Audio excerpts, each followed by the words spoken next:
Welcome to this video on why we fight sin, focusing on grace, faith, and the Christian journey.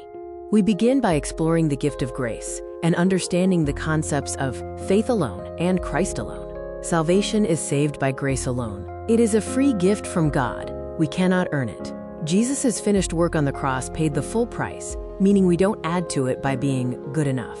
If we are already saved, why do we obey? We are motivated by love. We love God because He first loved us.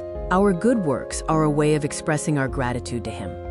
Growth is natural. When we trust Jesus, His Spirit starts to change our hearts. This is called sanctification. A healthy faith naturally moves away from sin and toward goodness, just like a plant naturally grows. So why fight sin? Because sin hurts us, causing pain and broken relationships. Fighting sin also strengthens our spiritual health and allows our lives to be a witness, showing the world God's love. The focus is on progress, not perfection. While we are 100% forgiven, we are still works in progress. We will make mistakes, but grace means we can always get back up and keep striving. Remember, you are not alone in this fight. The Holy Spirit gives us power.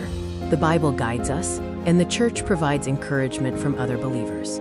The Christian life is compared to running a race. We throw off sin to run faster and stay focused on Jesus. Every time we fight a sin, we take a step closer to the finish line. A simple truth of the gospel states, God loves us the way we are, but He loves us too much to leave us that way. The goal is peace. We fight sin not to earn God's love, but because we realize how much He already loves us. Following Jesus leads to true peace and freedom. Consider the question, how does knowing you are already saved help you fight sin today? Thank you for viewing this video.